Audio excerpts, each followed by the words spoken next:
The deadbolt turned, and just like that, the warm world vanished behind 2 inches of frozen glass. A woman stood alone on a narrow porch, high in the mountains, where the snow came sideways and the wind screamed like something alive. A thin sweater, jeans already stiffening with ice, and behind her, a locked door, with a fire still glowing gold on the other side of it. She pounded on the glass. No one turned to look. Then the taillights of a truck bled away into the swirling white and were gone. She was miles from anywhere. No phone, no key, no coat worth the name. Just a killing cold that had already begun to reach for her. And a choice. Lie down in the snow and let the dark take her. Or walk into the storm and fight for every breath. She did not know yet that the barn waiting in the dark held something worse than the cold.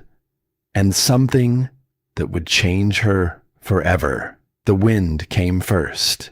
It always does in a place like that. A woman stood on a narrow porch, high in the mountains, where the pines grow so thick they swallow the sky.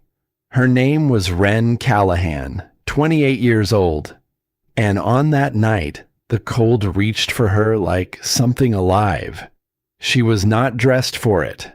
A thin sweater, jeans gone stiff at the knees, hair whipping loose across a face that had, only an hour before, believed this weekend would fix everything. Behind her, a door, a heavy oak door, warm light glowing through its frosted glass.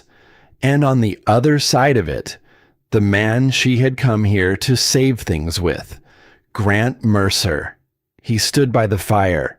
She could see his shape through the window, unmoving, a glass in his hand. He did not look at her. That was the part that would stay with her longest. Not the shove, not the cold.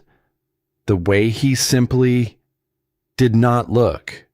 Let the story slow down here for a moment, because to understand a locked door, you have to understand the 3 years that led to it. Wren had not always been the woman shivering on that porch. Once, she had been the steady one, the one strangers turned to when things went wrong.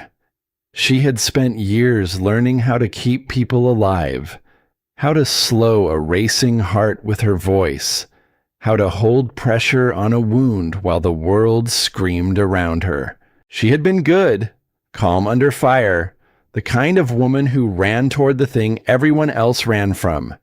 And then she met Grant. It happened the way these things always happen. Slowly. So slowly you cannot name the day it began. A comment about her friends, a joke about her job, a sigh when she spoke too long at dinner.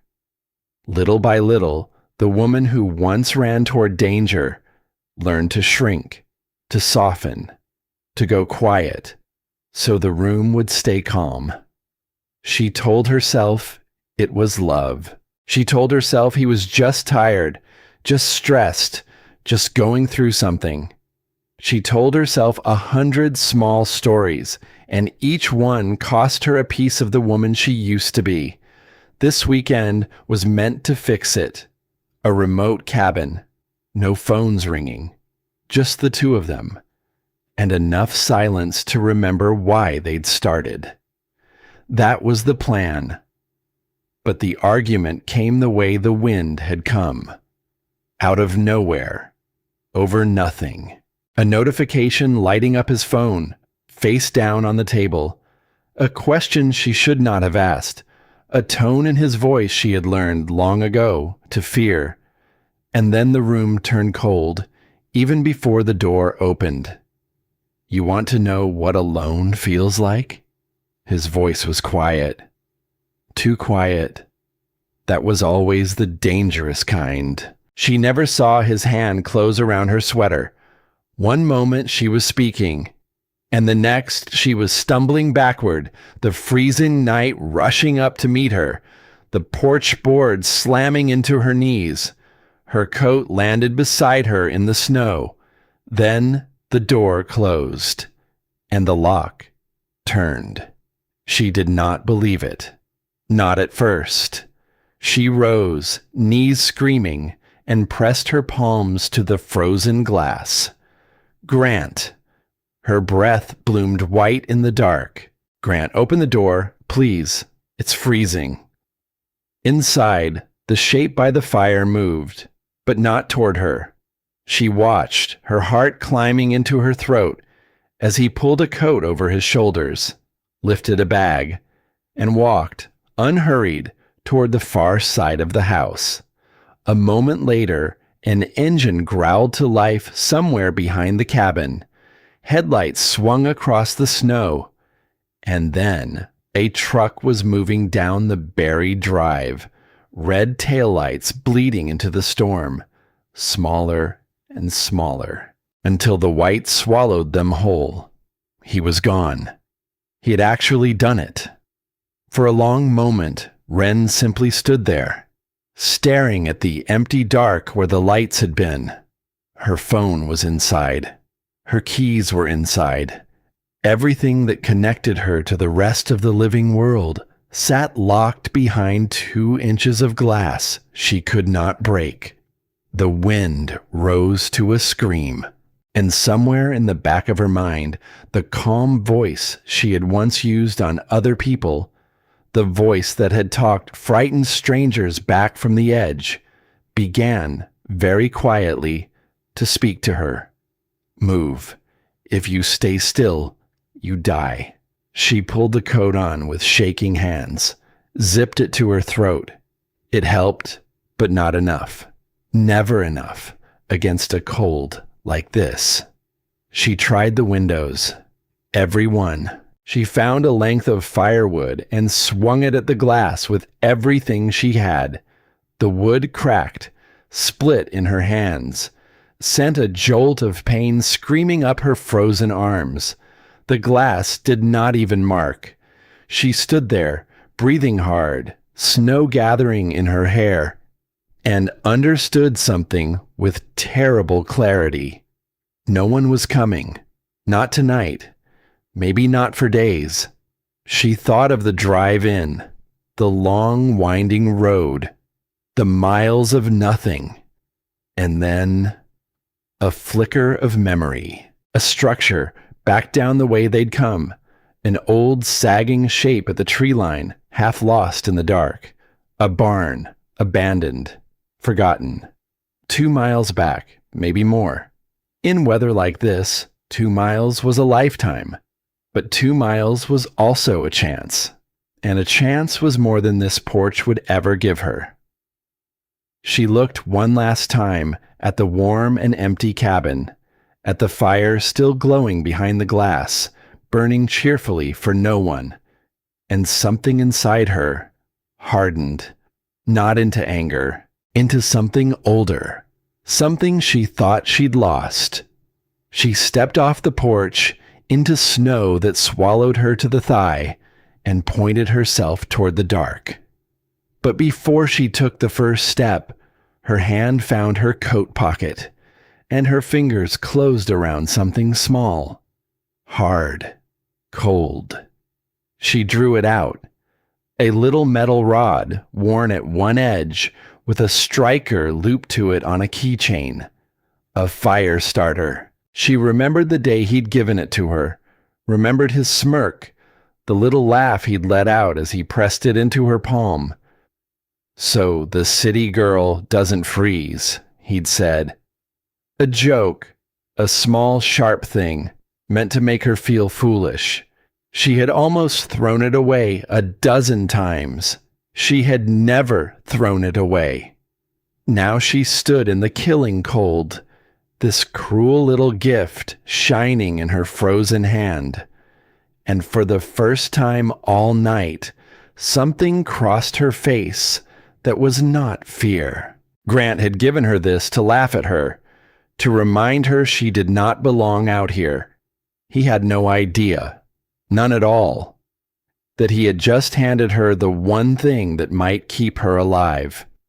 Her fingers closed tight around it, and the woman who had spent 3 years learning to disappear turned her back on the warm and empty house and walked into the storm to stay alive. The snow closed behind her like a door of its own, and the mountain waited. The first mile nearly killed her. Not the cold. Not yet. The cold was patient. It would take its time. No, it was the snow that came for her first, deep and soft and hungry. It reached past her knees with every step, pulling at her legs like hands that did not want her to leave. She fell within the first 100 yards, rose, fell again.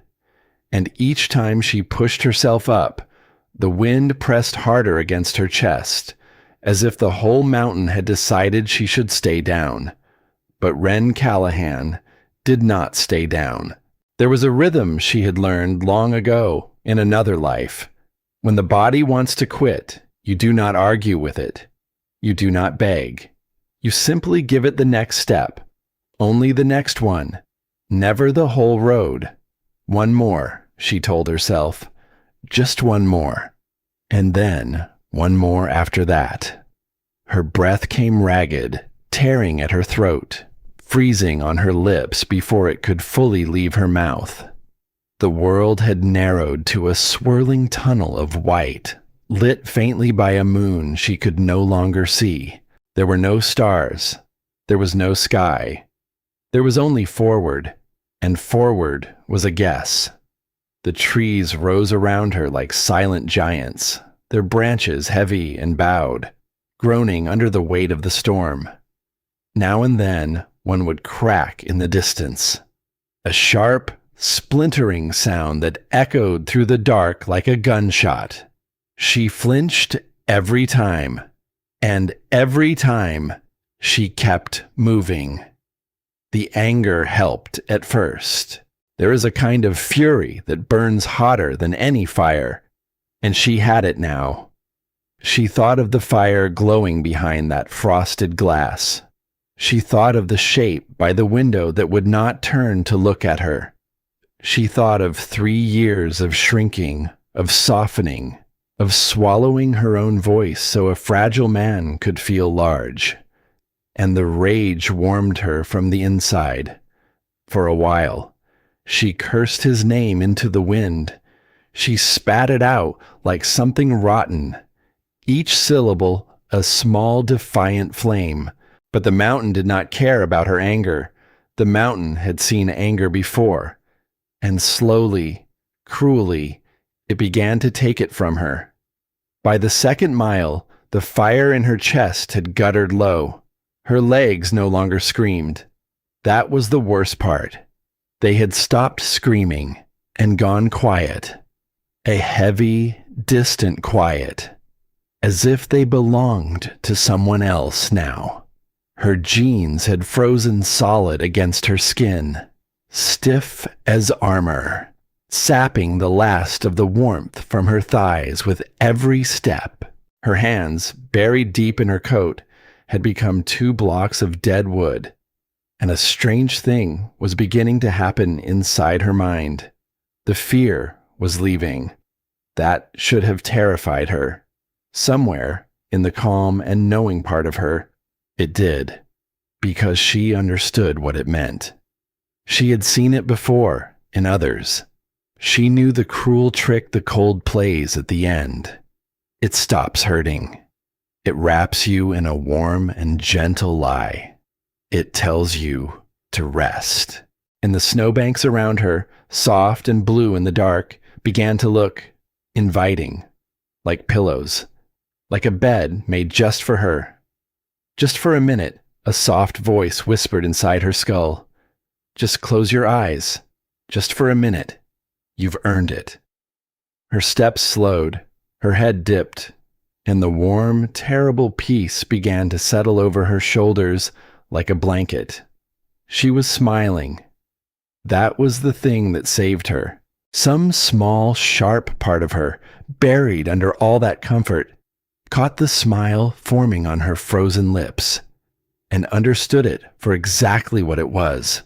Not peace, death, wearing a kind face. No, the word came from deep inside her, from the woman she used to be, the one who had talked frightened strangers back from the edge with nothing but her voice. Not tonight. Not like this. Not for him. She bit down on her own lip, hard, until she tasted copper, sharp and metallic, and alive. The pain lanced through the fog like a blade, and for one clear, screaming second, the world came back into focus. And in that second, she saw it. A shape, just ahead, at the edge of the tree line. Something that did not belong to the forest. Too straight, too large, too still. A wall of something that was not a tree. She forced her head up, blinking the ice from her lashes, and there it was, rising out of the storm like a thing from a dream. The barn, enormous, sagging, ancient. A great dark cathedral of rotting wood, its spine bowed under decades of snow, its walls gap-toothed and broken. It looked less like a building and more like the skeleton of one. The bones of something that had died standing up. But it had walls, and walls meant the wind would stop. Wren fell to her hands and knees and began to crawl. She could no longer feel her legs enough to trust them. So she crawled, dragging herself through the drifts, her elbows plowing furrows in the snow, her eyes fixed on that dark and broken shape as if it were the only thing left in the world. Because it was. The great sliding doors at the front were sealed shut, rusted into place on their tracks, and buried besides under a drift of snow taller than she was.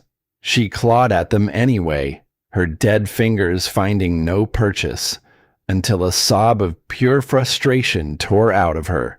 She would not die here, not 10 feet from shelter, not against a door. She dragged herself along the wall, one hand trailing the rough, splintered wood, searching, feeling, praying. And then her fingers found it. A gap, a place where a plank had come loose, warped away from its neighbors, leaving a wound in the barn's dark flank. She grabbed the edge and pulled. Nothing. She pulled again, throwing the whole weight of her failing body backward, and with a groan of ancient nails, the plank gave way. The gap widened. Not much. Just enough. Just enough for a woman who had already made herself small. She pushed her shoulders through the wound in the wall and tumbled into the dark. She landed hard. The floor rose up to meet her, packed dirt and old straw and something soft with decades of dust. The air hit her lungs, cold and still and thick with the smell of rust and rot and the ghosts of animals long gone. But it was still. The wind was gone. Outside, the storm still screamed and clawed at the walls, furious to have lost her. But in here, it could only whisper through the cracks. And in that whisper, for the first time in hours, Wren Callahan let herself stop. Her body took over then. It had been waiting. She curled in on herself on the cold ground, and the shivering came in great, violent waves, her whole frame convulsing as her core fought to hold on to what little warmth remained. Her teeth chattered so hard she thought they might break. Her muscles seized and shook and had no say in any of it. She let them. She knew this too. This was the body fighting. This was good. It was the stillness she had to fear, not the shaking. So she lay there in the dark and let herself shake, and she counted her own ragged breaths the way she had once counted them for other people, and slowly, slowly, the worst of it began to pass. It took a long time before she could sit up, longer still before she could stand. But she did. And when her eyes adjusted to the thin gray light that leaked in through 100 broken places, she got her first true look at the place that had let her in. It was vast, cavernous, far larger than it had seemed from outside. The ceiling vanished up into shadow, crossed by great beams furred with cobwebs and frost. A ruined loft sagged along one wall, spilling ancient hay in dark cascades.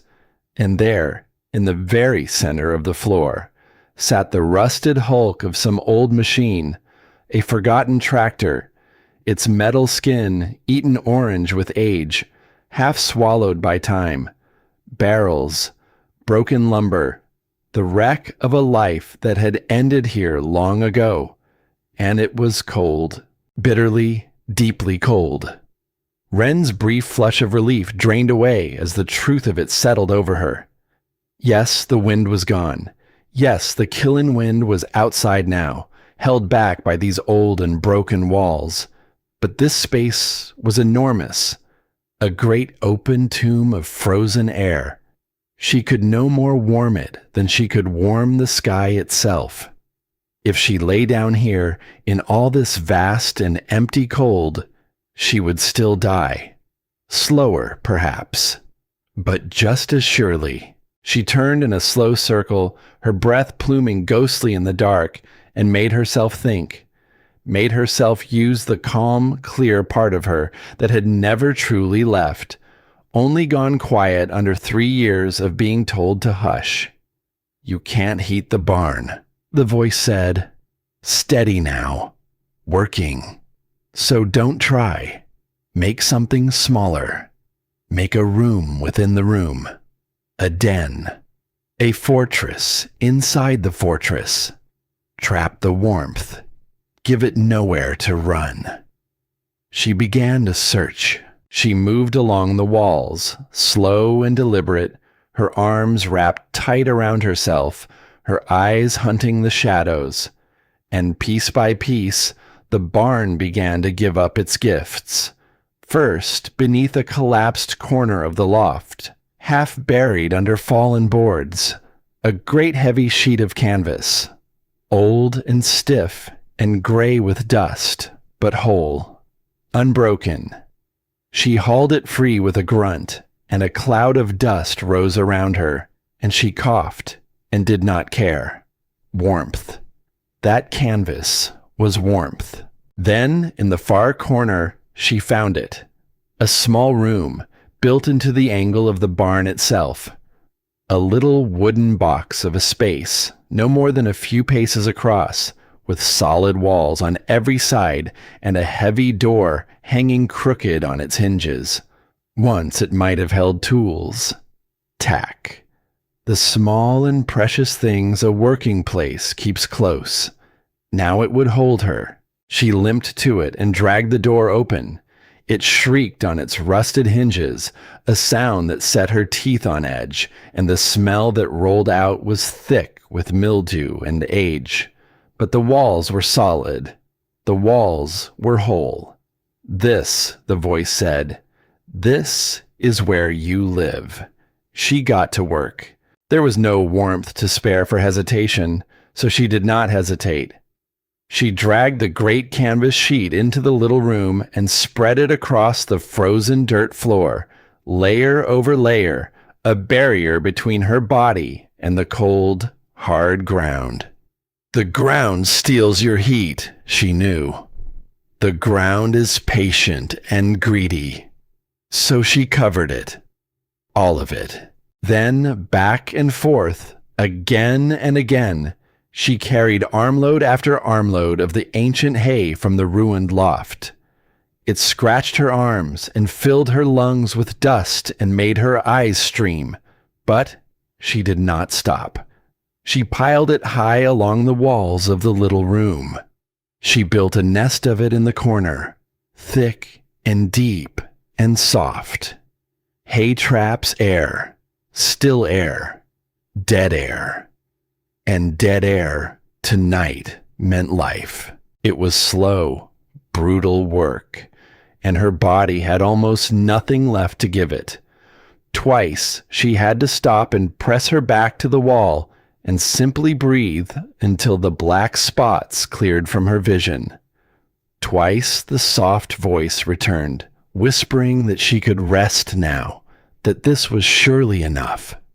And twice she told it no, and kept going, because she knew the truth.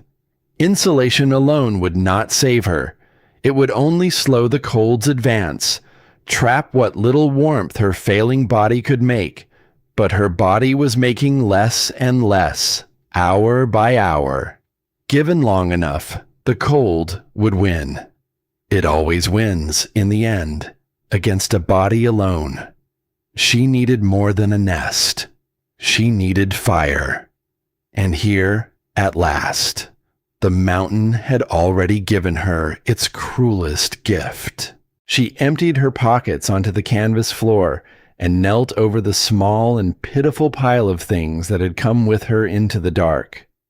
A tube of lip balm, waxy and half-used, a crumpled paper receipt from some forgotten stop along the road, a few strands of lint, and there, cold and small and shining in the gray light, the fire starter, his joke, his little cruelty, pressed into her palm with a smirk. So, the city girl doesn't freeze. She picked it up and turned it over in her aching fingers, and something moved across her face in the dark. Not quite a smile, not quite anything with a name. She thought of him, warm in his truck, driving away into the night, already, surely, building the story he would tell. The one where she had walked out on him, the one where none of this was his fault. And she thought, "You gave me this to laugh at me. Let's see who's laughing." She went to work with the patience of a woman who knows her life depends on getting one small thing exactly right. She took the driest hay she could find and crushed it over and over between her palms until it broke down into a fine, feathery dust, a bird's nest of tinder, light as breath. She tore the paper receipt into thin strips and worked them through the pile. She added the lint from her pockets, teased apart into gossamer, and then, last of all, she smeared the waxy balm along the strips of paper, a slick of grease to catch the spark and hold the flame. She built it all in the center of the canvas floor. She knelt over it, and she took the little rod in one shaking hand and the striker in the other. Her fingers would barely obey her. The cold had made them clumsy, stupid, slow. She fumbled the striker, dropped it, cursed, found it again in the dark. She set the edge against the rod, and she scraped. A single weak spark leapt into the dark and died before it landed. Nothing. Her heart clenched. She scraped again, harder. Another spark, another death. The cold was creeping back now, seeping through the little walls, wrapping around her shoulders. The fire in her body had burned down almost to nothing. Her hands shook so badly she could barely hold the striker still against the rod, and each failed spark stole a little more of the hope she had left. She stopped. She closed her eyes, and in the dark behind her eyelids she saw his face, that smirk, that little laugh. All the years of being made small, of being told she was weak, of being taught to believe she could not survive on her own. "You'll never make it out here," the memory of him whispered. "You need me." Her jaw tightened. Her eyes opened. "No," she said aloud. Her voice was a dry and ruined thing. but it was hers. I don't. And she struck the rod like she meant it.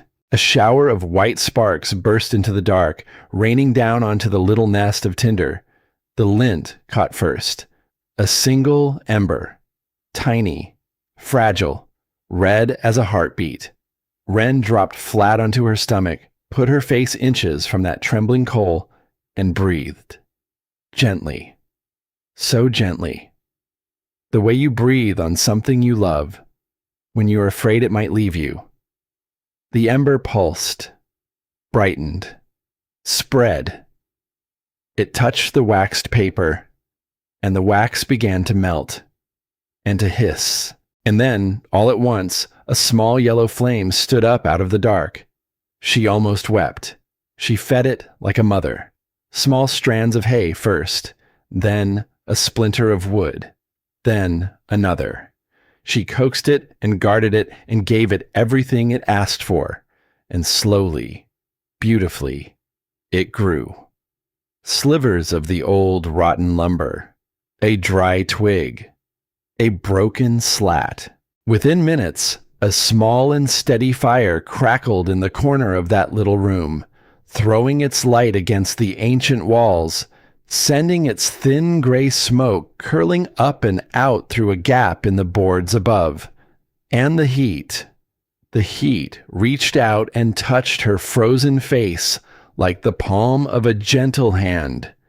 Wren sank back into the hay, pulling it up around her body, and stared into those dancing flames as if they were the most beautiful thing she had ever seen. Because they were. She had done it, locked out to die, with nothing but a thin sweater and a cruel joke in her pocket. And she had made fire. She had made warmth.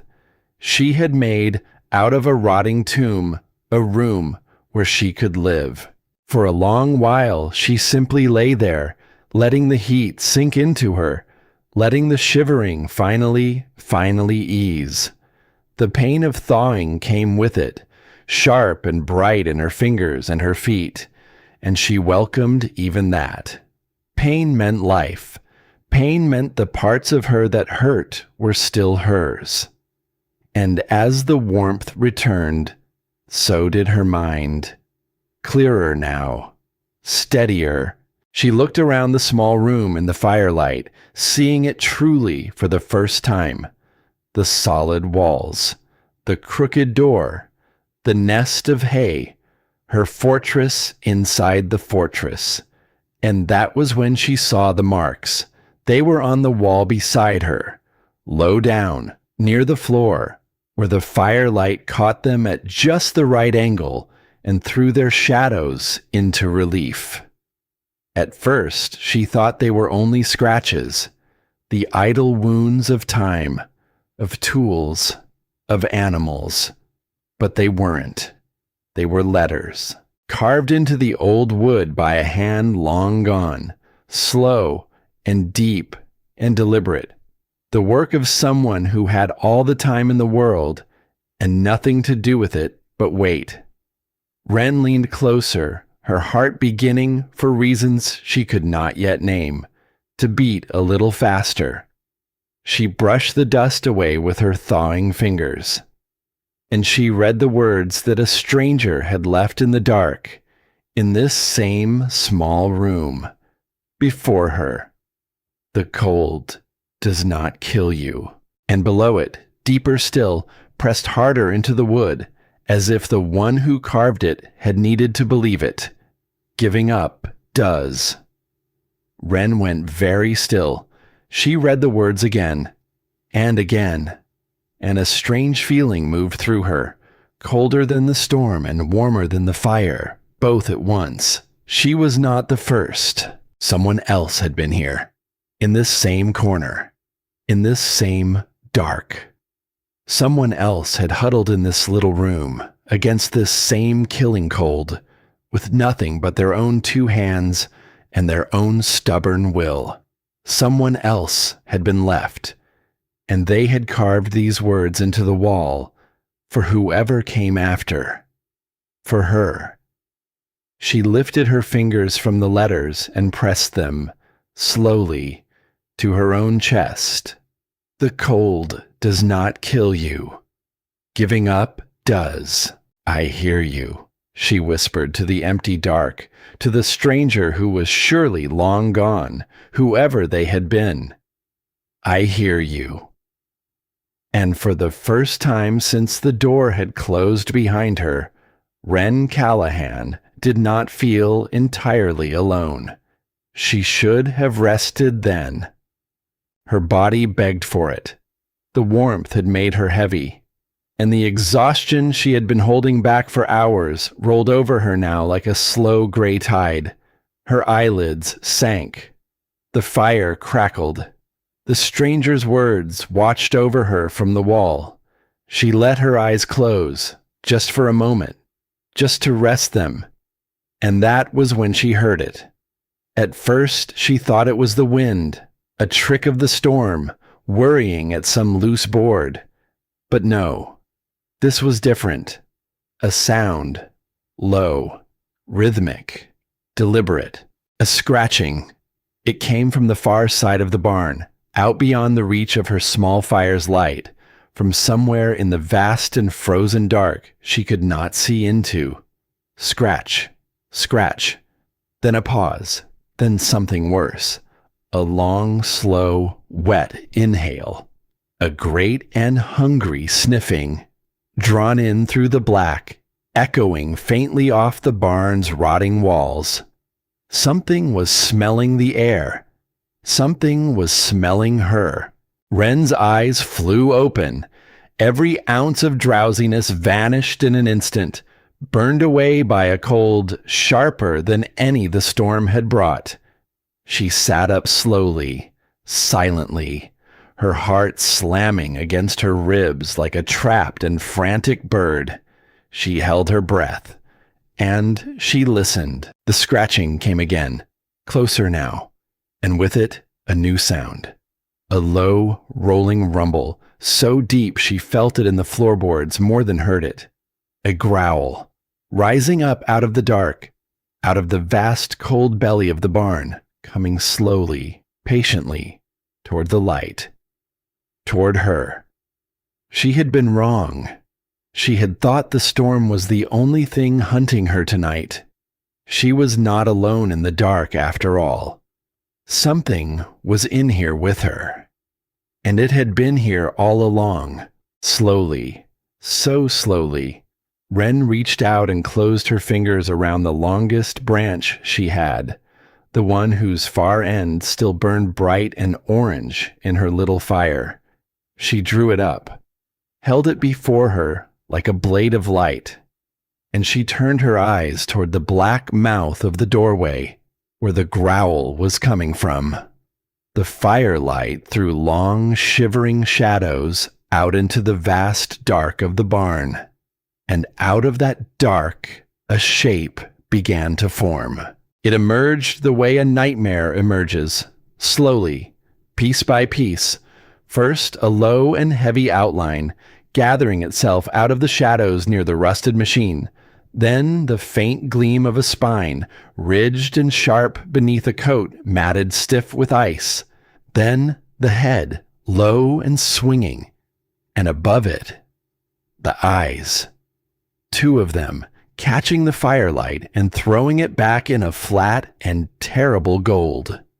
Not the warm gold of the flame. A cold gold. A hungry gold. It was a dog, but not the kind that sleeps by a fire. It was enormous, gaunt, a great and ruined thing that had once, perhaps, belonged to someone. A dog gone wild in the long winters of a place like this. Its ribs stood out beneath its frozen coat like the slats of a broken fence. Its jowls hung heavy, and from them, in the firelight, she could see the glint of long strings of frozen drool. It was starving, and she was the only warm and living thing for miles. The two of them stared at each other across the fire. The woman and the beast. Both of them thin with hunger. both of them driven out into the cold by a world that had no more use for them. Both of them here in this rotting tomb for the same reason: to survive. The dog took a step forward. Its great paw came down silent on the packed dirt. Then another. The growl deepened, rolling up from somewhere deep in its hollow chest, and its black lips peeled back from teeth that were long and yellow and made for tearing. Wren rose. Her legs shook beneath her from cold and from exhaustion and from fear. But she rose, and she lifted the burning branch higher, and she planted her feet in the doorway of her little fortress, and she did not run. There was nowhere to run to. "I don't want to hurt you," she said. Her voice was low, steady, the old voice, the voice that had talked frightened things back from the edge, though this frightened thing had teeth. "I don't, but I won't let you hurt me either." The dog did not understand her words, but it understood the fire. It stopped. Its ears flattened, and for a long, terrible moment, the three of them held there in the trembling light, the woman, the beast, and the flame between them. Then the dog lunged. It came fast, faster than a starving thing should be able to move, closing the space between them in two great bounds and hurling its whole ruined weight against the crooked door of her little room. The wood shuddered, splintered. The door swung inward under the blow and threw her stumbling back into the hay. The great jaws snapped shut inches from her leg. She felt the wind of them, heard the awful clack of teeth on teeth, felt the tearing as they caught the hem of her jeans and ripped a piece away. And Wren screamed, not in terror, in fury, a raw and ragged sound, torn up from somewhere deep and old inside her, from all the nights she had swallowed her own voice, from all the years she had been made small, and she thrust the burning branch straight into the great dark face above her. The fire found its mark. It struck the beast full across the muzzle, and the world filled with the stench of singed hair and the shriek of an animal in sudden pain. The dog recoiled, twisting away, its claws scrabbling for purchase on the dirt, a high and desperate yelp bursting out of that huge and hollow chest. And in that moment, as the beast reared back and turned its great head toward the fire's light, she saw it.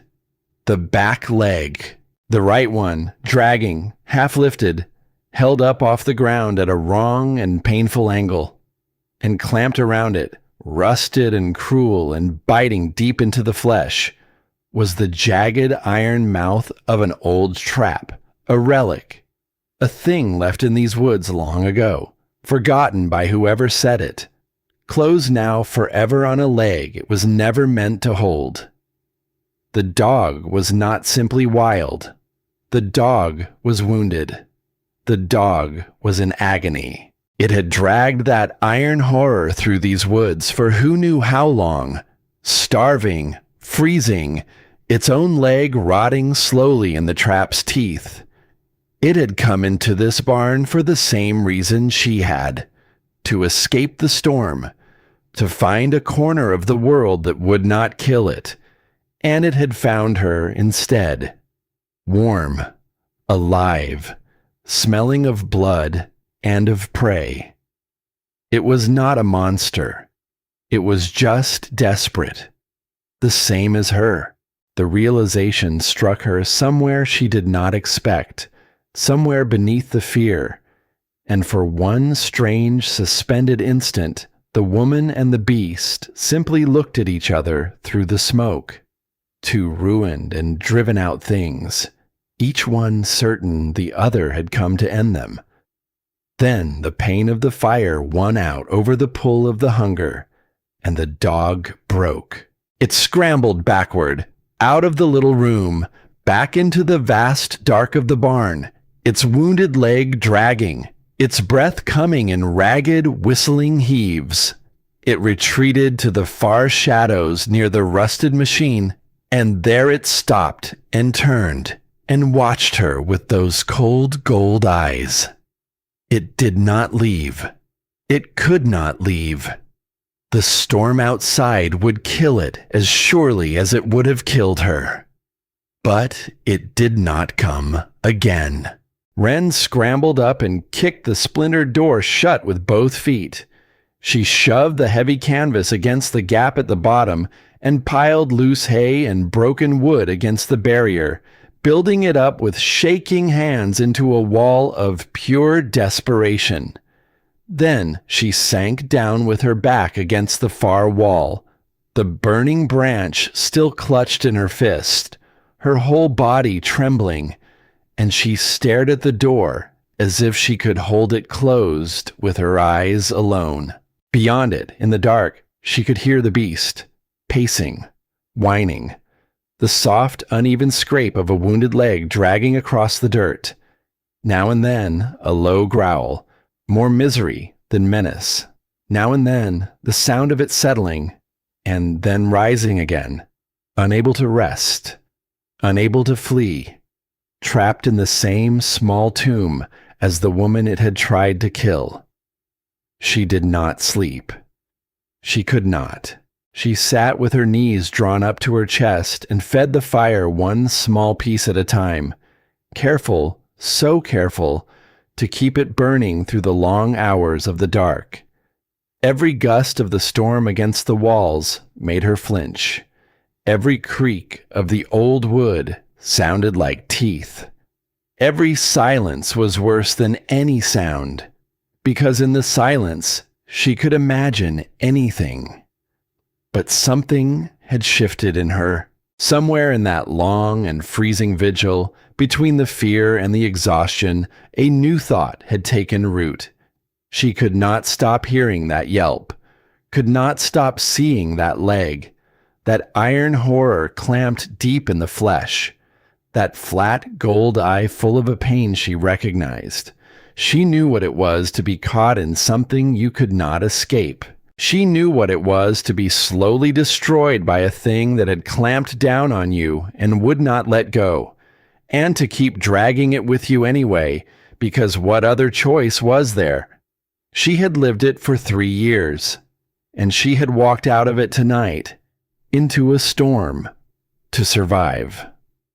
The beast beyond the door had not walked out of its trap. It could not. Wren stared into the fire and listened to the wounded thing pacing in the dark, and something in her that Grant had spent 3 years teaching her to silence, something patient and stubborn and kind, began very quietly to wake. She did not know yet what she would do. She only knew that when the gray light finally came, and the storm outside at last fell still, and the pacing beyond the door had gone silent, she was still alive. And she was not. She was beginning to understand entirely who she had been when the door first closed behind her. The stranger's words watched her from the wall through all the long hours of that first dark night. The cold does not kill you. Giving up does. And Wren Callahan, 28 years old, locked out and left for dead in a rotting barn at the edge of the world, fed her small fire, and did not give up. Not that night. Not any night that was still to come. Morning came gray and slow, not with light exactly, more with a lifting of the dark. The black between the wall cracks turned to charcoal, then to ash, then to a thin and colorless gray that was the closest this place would come to dawn. Wren had watched it come the whole way. She had not slept, but she was alive. And in the growing light, she took the measure of her small kingdom and began to think not of surviving the night, but of what came next. Beyond the barricaded door, the barn had gone quiet. The pacing had stopped some hours ago. The whining, the dragging scrape of that wounded leg, all of it had faded into silence somewhere in the deep of the night. She did not know if the beast had finally slept, or crept away, or simply given up.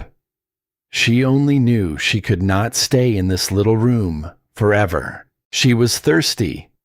Her throat was a dry and cracking thing, and thirst, she knew, would kill her long before hunger did. There was snow enough in the world outside, but eating snow was a fool's mercy. It would steal the very warmth she'd fought so hard to keep, and drop her core the way the storm had tried to. She needed to melt it. And to melt it, she needed to move. So she rose, stiff and aching, every muscle in her body filing its own separate complaint.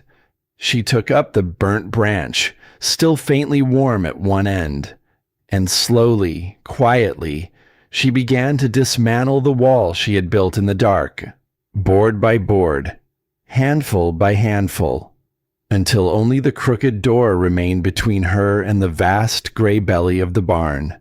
She listened. Nothing. She pushed the door open. It shrieked on its hinges, and she froze, waiting for the growl, the rush, the gold eyes in the dark. But there was nothing. The barn stretched out before her, enormous and still and pale in the morning light. The rusted machine sat where it had always sat. The ruined loft spilled its hay. The great sliding doors stood buried and sealed. And of the beast, no sign. Only when she looked closely, when she stepped out onto the packed dirt and let her eyes adjust. A trail, dark spots in the dust leading off toward the far corner. Blood. The dog had bled in the night and dragged itself away, and now it had gone to ground somewhere in the deep shadows of the barn. Not gone, never gone. There was nowhere for it to go, but hidden for now, waiting, the same as she was waiting, for the storm to break. Wren let out a breath she had not known she was holding, and she got to work. She found, near the collapsed loft, an old tin, rusted, dented, but whole. She packed it full of snow scraped from a drift that had blown in through a gap in the wall, and she carried it back to her little room, and she balanced it over the coals of her fire. She watched the snow slump and shrink and turn at last to water, cloudy, metallic, tasting of rust and ash. It was the finest thing she had ever drunk. She drank, and she felt her body come back to itself a little more, and she sat in the warmth of her small fire and let herself, for one moment, simply be alive. But one moment was all she allowed, because the light through the cracks told her the day was already turning, and a body needs more than water. A body needs warmth it cannot make alone out here in a cold like this. A body needs a plan. So she rose again, and she began to search the barn in earnest. She moved slow and careful, one eye always on the far dark corners where the beast had gone. She searched the wreckage of the loft. She searched the shadows behind the rusted machine. She searched the piles of rotting lumber and the ranks of ruined barrels. Most of it was nothing, rot and rust and ruin. The bones of a working life, long since picked clean by time. But then, near the base of the loft, her boot struck something that did not sound like wood. A dull, dense thud, metal under cloth. She knelt and pushed aside a heap of rotting sacking, and there it was, a footlocker, old and battered and green beneath its skin of dust, a heavy thing, the kind built to be dragged through hard places and outlast the hands that dragged it. A padlock hung from its clasp, but the lock had rusted through years ago, eaten hollow by the damp. Wren's heart began to pound. She found a stone the size of her fist, and she brought it down on the ruined lock, once, twice, and on the third blow it shattered into flakes of orange rust and fell away. She lifted the lid, and for a long moment she simply stared. Because inside, sheltered from the decades of rot by the locker's tight iron shell, was a treasure fit for a queen of this frozen kingdom. Blankets, 3 of them, heavy wool wrapped tight in cracking plastic that had kept the worst of the damp away. She pulled one free and pressed it to her face, and it smelled of dust and age, and it was the softest, warmest thing she had touched in what felt like a lifetime. Beneath the blankets, more. A metal canister, half full, sloshing when she lifted it. Fuel. The sharp and oily smell of it stung her nose. Fire in a can. Warmth she would not have to coax from splinters and prayers. A heavy coil of rope, gone stiff with age but sound. A hand axe, its head red with rust but its edge, when she thumbed it, still true. And there, at the very bottom, 2 things that made her breath catch in her throat. The first was an iron trap. A great and cruel thing, its jaws lined with interlocking teeth, twin to the one clamped around the beast's ruined leg. A tool for catching things far larger than a rabbit. She looked at it a long time, that trap, and something turned over in her chest that she did not have a name for yet. And the second thing? The second was a flare. A blunt and stubby thing of faded orange, with a single unspent cartridge nestled in the foam beside it. A signal. A cry for help, sealed away, waiting all these years in the dark for a hand that needed it. Wren sat back on her heels in the gray light, surrounded by her sudden riches. And something changed in her. She felt it happen. Up until this moment, she had been a woman trying not to die, reacting, surviving from one breath to the next, one crisis to the next, with nothing but her wits and her stubbornness and a cruel man's joke. But now she had blankets against the cold, fuel for her fire, an axe for her hand, and a rope for her work. A trap, if it came to that. And a flare. A way when the storm finally broke and the sky finally opened. To call the world back to her. Now she was not merely surviving. Now she was preparing. She wrapped herself in the wool, and the warmth of it settled around her like an embrace. And she looked at the stranger's words carved into the wall. The cold does not kill you. Giving up does. I'm not giving up, she told the empty room. I'm getting ready. And in the long gray hours of that second day, that is exactly what she did. She melted more snow and drank her fill and melted more besides to keep in the tin. She fed her fire with a careful splash of fuel and let it burn brighter, steadier than she had dared before. She sorted her small treasures and learned each one and turned each one over in her mind, asking what it could do and when and how. And as she worked in the quiet, with her hands busy and her body finally warm, her mind began to wander to places she had not let it go in a very long time. To Grant. Not with fear now, not even with anger, though the anger was there, banked and glowing like her coals, but with something more like wonder. She turned it over and over in the firelight, the way she turned the flare over in her hands, examining it from every side. How did it get this far? The woman she had been before him.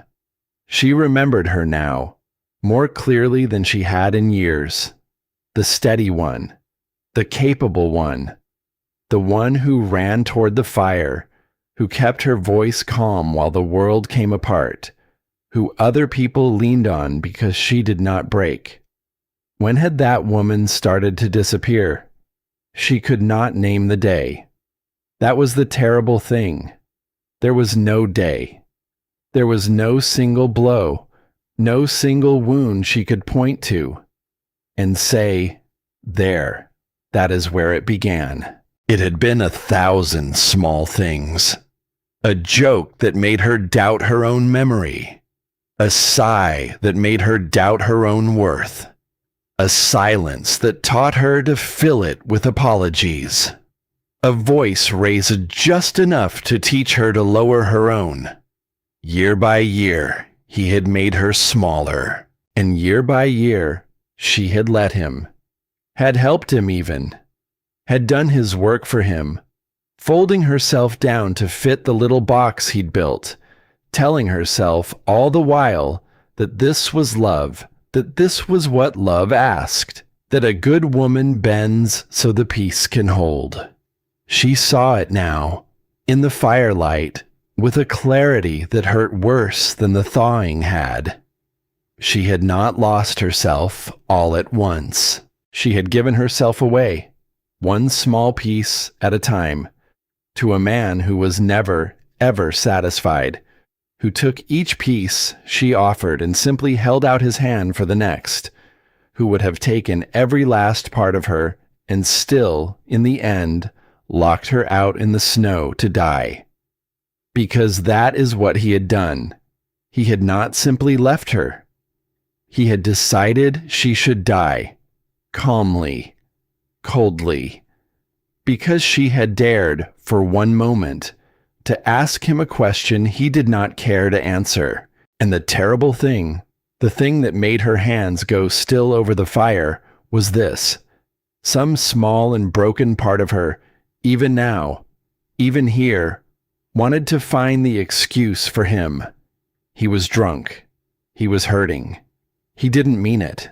Surely he didn't mean it. 3 years had taught her that voice. 3 years had built it, and fed it, and made it strong. Wren closed her eyes, and she let that voice speak, one last time, and then, slowly, deliberately, she let it go. "No," she said softly, to the fire, to the barn, to the ghost of the woman she had been.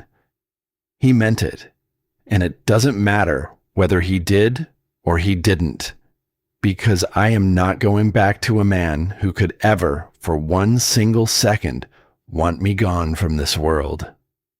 The words hung in the still and smoky air, and with them, something that had been clenched tight inside her chest for 3 long years began at last to loosen.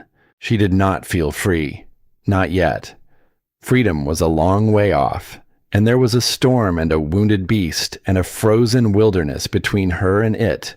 But she felt, for the first time, that freedom was hers to reach for, that it existed, that she deserved it. And that was a beginning. Far away, on the other side of the storm, another thread of the story was being drawn tight. It began on a lonely stretch of road at the bottom of the long climb into the high country, where the way turned treacherous and black beneath a skin of ice. There, a man who kept watch over these wild and empty places had found something that stopped him cold. A truck, or what was left of one, a dark and heavy thing run off the road and down a steep embankment, wrapped around the trunk of an old and unforgiving tree. Its front end was crushed to nothing. Its glass was gone. And behind the wheel, a man, Grant Mercer, slumped and unconscious, broken, Pinned against the wheel by legs the crash had shattered, his head streaked dark with blood long since gone to frost, barely breathing, but breathing. The keeper of the wild places did what such men are trained to do. He worked fast and he worked calm, and in time a great mechanical bird came thundering down through a narrow break in the weather and lifted the ruined man away into the gray. He might live, it was too soon to say, but it was not the broken man that turned the keeper's blood to ice.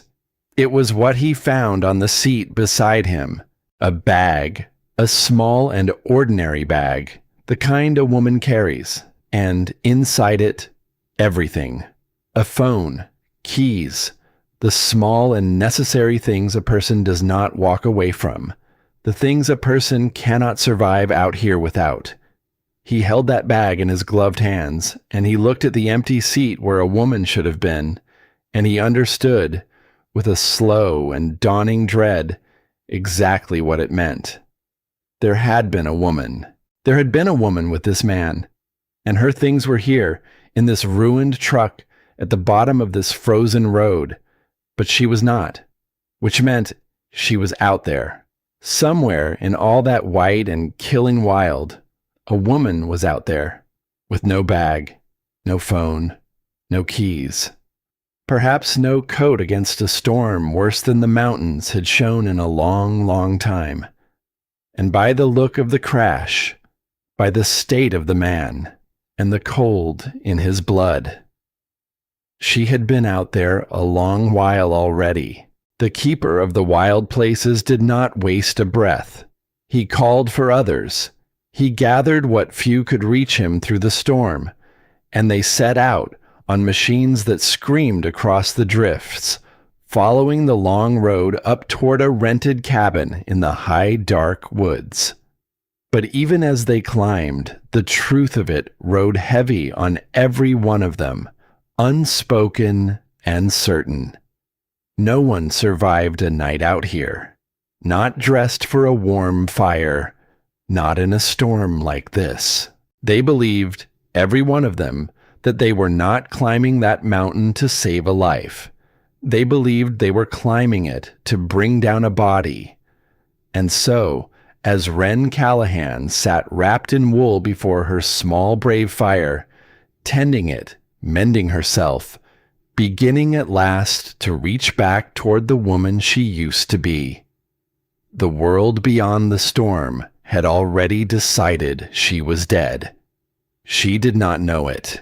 She did not know that Grant had never made it off the mountain, did not know that his cruelty had turned, within minutes, into his own undoing, did not know that her bag sat now in a stranger's hands, or that machines were even then clawing their way up through the drifts toward the empty cabin where all of this had begun. She knew only the barn, the fire, the stranger's words on the wall. And as the light began to fail again, and the second night came down over the mountain, she knew the storm was not finished with her yet. She felt it before she heard it. A change in the air, a deepening of the cold, and then, through the cracks in the ancient walls, she saw it. The snow, which had fallen steady all day, beginning to move sideways, to race, to howl. The wind rose again, and this time it rose higher than it had the night before. It found the 1,000 wounds in the barn's old body, and it screamed through every one of them, and the whole great structure groaned and shuddered around her like a ship far out on a black and heaving sea. This was worse. Whatever had come the first night, this was worse. The true heart of the storm had come at last, and it had saved its full and terrible strength for now. Wren pulled the wool tighter around her shoulders and fed her fire and told herself the little room would hold. The walls were solid. The hay was thick. She had water and fuel and warmth. She could ride it out. She had ridden out worse these last 2 days. She could ride out this. And then, over the scream of the wind, she heard the other sound, the one she had almost let herself forget. A low growl rising from the dark of the barn. The beast had come back. Wren was on her feet before she had decided to move, the burnt branch in her hand, her heart hammering against her ribs. She pushed the barricade half open and stared out into the shadowed vast, and there, near the rusted machine, 2 flat gold eyes caught the light of her fire and threw it back. The dog! It had not left. Of course it had not left. There was nowhere for it to go. The storm outside would kill it as surely as it would have killed her. It had crept back from whatever dark corner it had hidden in, driven by the same cold that drove her. And now, here they were, again. The woman and the beast, alone together in the dark, while the world outside tried its best to end them both. But something was different this time. The dog did not charge. It stood at the edge of the firelight, its ruined leg held up off the ground, its great head hanging low. And it did not growl to threaten her. It growled the way a thing growls when it is in pain and afraid and has run clean out of any other way to speak. It was shaking, not with menace, with cold, with hurt, with the same slow dying that had so nearly taken her, out there in the drifts, the night before. And Wren, standing in the doorway of her little fortress with fire in her hand, looked at the starving, wounded, freezing thing that had tried to kill her, and saw herself. Saw a creature that had been driven out into the cold by a world that had no more use for it. Saw a creature dragging an old wound it could not escape, a thing that had clamped down on it and would not let go. Saw a creature that had lashed out, yes, that had bared its teeth and lunged, because lashing out was the only language the world had ever bothered to teach it. She knew that creature. She had been that creature. And slowly, so slowly, Wren Callahan lowered the burning branch. "Okay," she whispered into the howling dark. Her voice shook, but it did not break. "Okay, I see you." She reached down without taking her eyes from the beast, and she took up a scrap of the little food she had. A bit of nothing, really. A crust, a crumb. All she had gathered from her pockets and saved against her own gnawing hunger. And she tossed it, gently, across the space between them. It landed in the dirt at the edge of the light. The dog flinched back, stared at it, stared at her. A long moment passed, taut as a wire, while the storm screamed on outside and the fire snapped between them. And then, trembling, watching her the whole while with those wary gold eyes, it lowered its great head and ate. Wren let out a slow and shaking breath. Outside, the storm raged on, and the barn groaned, and the true dark of the second night came down over the mountain like a closing hand. But inside the rotting tomb at the edge of the world, 2 creatures the world had thrown away sat on opposite sides of one small brave fire, and for the first time did not try to destroy each other. It was not friendship, not yet. It was something smaller than that, and stranger, and far more fragile. It was a truce, and a truce, Wren was beginning to understand, was how the very largest things begin. She watched the beast eat, and she watched it settle at last onto the cold dirt, wary and slow, its wounded legs stretched out toward the far warmth of her fire. Its gold eyes never quite left her, but its head came down, and its great sides rose and fell, in the ragged rhythm of a thing too tired and too hurt to fight any longer. And once, far off in the black beyond the walls, she thought she heard another sound, deeper than the wounded dog's, heavier, a second thing, moving somewhere out in the storm. She told herself it was only the wind. She almost believed it, because in a place like that, the wild did not send only one hungry thing into the dark. It sent whatever the winter had made. She pushed the thought away and turned back to the beast at her fire. Because that leg was still caught in the trap, she could see it plainly now in the firelight, the rusted iron jaws, the teeth sunk deep, the dark and matted mess around them where the flesh had been chewed raw by days of dragging that horror through the snow. The wound had begun to turn. She knew the signs. She had seen them, long ago, in her other life, on other creatures and on people too. If the trap stayed on, the leg would rot. And if the leg rotted, the beast would die, slowly and in agony, curled in some cold corner of this barn while the storm sang it to sleep. There was only one way to save it.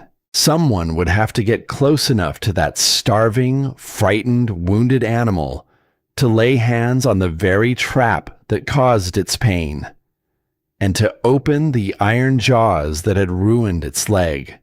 Someone would have to trust a beast that had, only hours before, tried to tear her apart.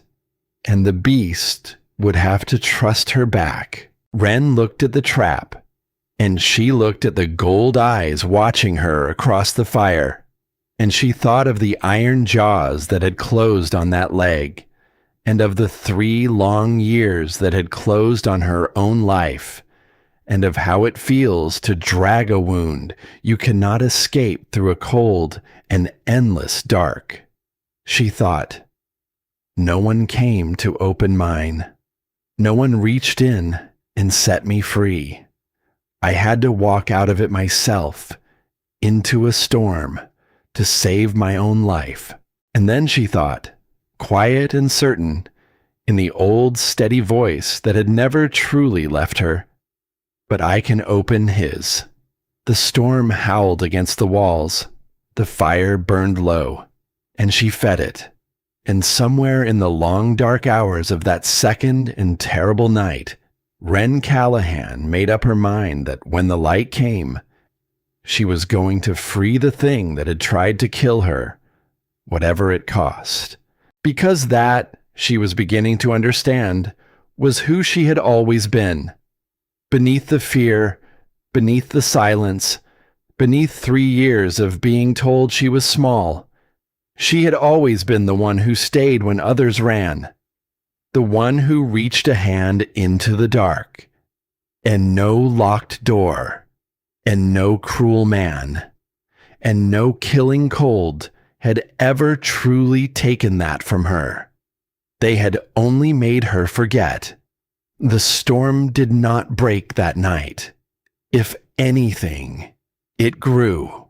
By the deepest hour of the dark, the wind had become a living thing, a great voice that circled the barn and howled through its wounds, and threw its whole weight against the old walls, again and again, as if it meant to tear the building down around the 2 creatures huddled inside it. Snow drove in through the cracks in fine white ribbons.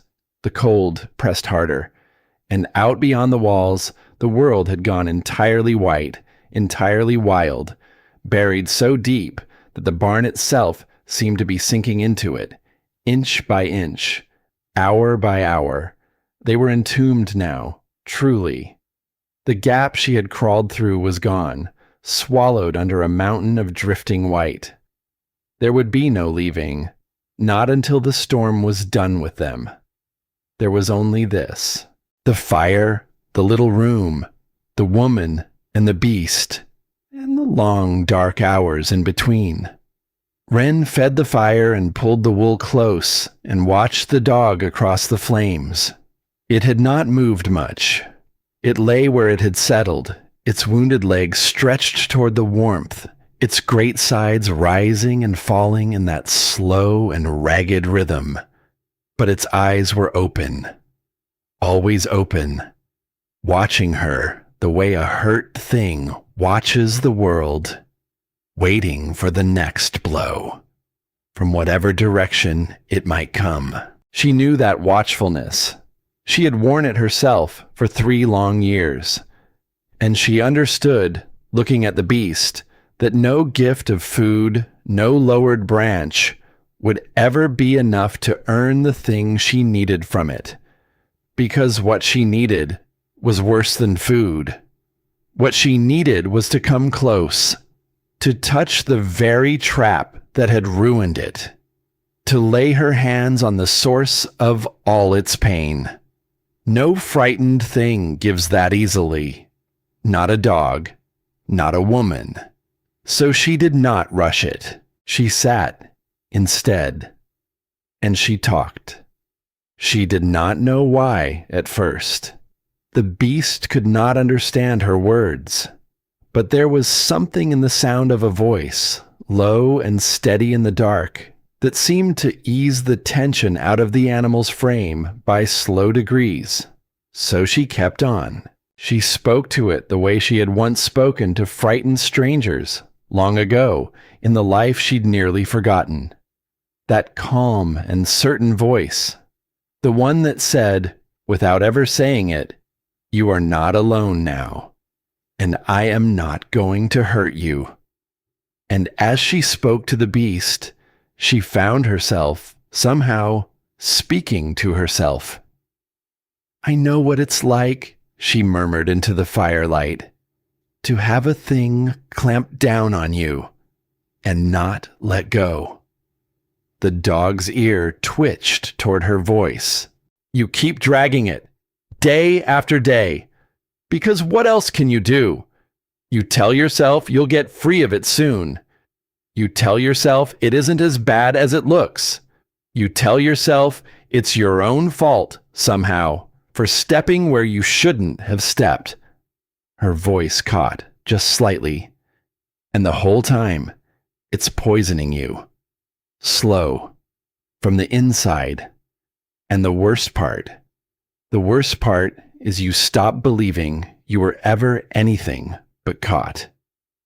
The fire snapped. The beast watched her, and Wren, in the small, warm dark, let herself remember. Not the way she had before, in flashes of anger and blame, but truly, all the way down, she remembered the woman she had been before any of it, steady, sure of herself, the kind of woman who could walk into the worst moment of a stranger's life and make it bearable just by being there, by being calm, by knowing what to do when no one else did. She remembered how good that had felt, to be needed for her strength, to be trusted, to be, without ever having to say it out loud, enough. And then she remembered how it had gone. The first small comment. The first time she had laughed off something that hurt, because making a fuss seemed worse than swallowing it whole. The first time she'd apologized for a thing that was not her fault, just to make the coldness in the room go away. She had thought she was keeping the peace.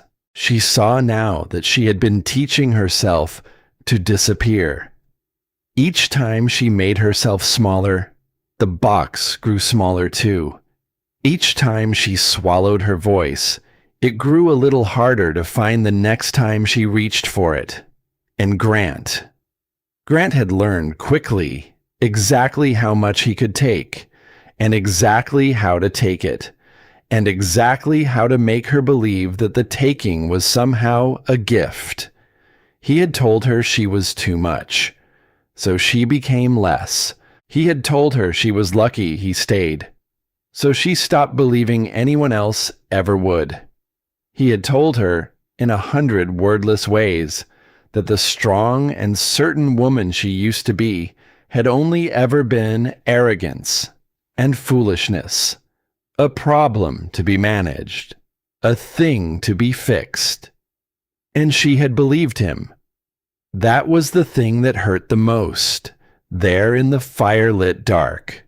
Not the shove, not the locked door, not even the killing cold, but that she had believed him, that she had handed him the knife and shown him where to cut, and thanked him after for the wound.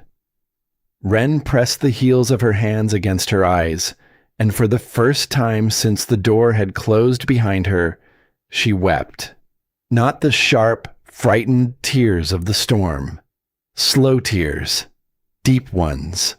The kind that come from a place that has been locked shut for a very long time, and only opens when it is finally safe enough to break. The beast lifted its head at the sound, and it did not growl. It did not flinch. It only watched her, those gold eyes steady in the dark, as if it understood, in whatever way a beast can understand, that this was pain of a different kind, the kind that has no teeth, the kind you cannot fight, the kind you can only finally feel. "I did that to myself too," she whispered. "Not the trap. He set the trap, but I stopped trying to get out of it. A long time ago. I told myself there was no out. I told myself this was just what my life was now, that this was all I got to have." She wiped her face with the back of her hand. "And it took getting locked out in the snow to die, for me to remember I could still walk." The words hung in the smoky air, and something eased in her chest as she said them. Not because they didn't hurt, they hurt, but because they were true, and she had said them out loud, and a true thing spoken out loud loses some of the power it holds over you in the dark. There is a mercy in naming a thing. She was beginning to remember that too. For a long while, she simply sat and breathed and let the tears run their course. She did not fight them. She had fought so many things these last 2 nights: the cold, the beast, the storm, the pull of that soft and deadly sleep. It felt strange and good to stop fighting one thing and simply let it move through her. And when the tears finally slowed, she felt lighter, emptied out, scoured clean, the way the world feels sometimes after a long weeping. She looked then at the stranger's words on the wall. "The cold does not kill you. Giving up does." And for the first time, she wondered about the hand that had carved them. Who had sat here in this same corner, in this same small room, and pressed those letters so deep into the wood? Some other soul, driven out into the cold. Some other creature the world had decided it was done with. Someone who had huddled here against the same killing dark, with nothing but their own 2 hands and their own stubborn will. And they had lived long enough, steady enough, calm enough, in the teeth of the same kind of storm, to carve a message into a wall. Not a cry for help, not a curse against the one who'd left them. A message for whoever came after. Don't give up. Wren reached out and laid her fingers against the letters, tracing the deep grooves in the old wood, and she felt, across all the silence between them, a strange and quiet kinship with the stranger who had left them. "You made it," she thought, "didn't you? You sat right here. You were as cold and as frightened and as alone as I am now. And you made it. And before you left, you turned around, and you left something behind, so the next one would know it could be done. She did not know the whole of that stranger's story. She never would. But she understood now the shape of it, because it was the shape of her own. A place that was meant to be a grave, she thought, can be the place you come back to life. The thought settled over her, warm and strange, and she held it close, the way she'd held the wool, the way she'd held the fire. She was not the first to be left here to die, and she would not be the last, but she could be one of the ones who lived, one of the ones who walked out, one of the ones who turned around at the end and left something behind for the next lost soul who stumbled in out of the cold. That was a thing worth living for. She was almost surprised to find how much she meant it.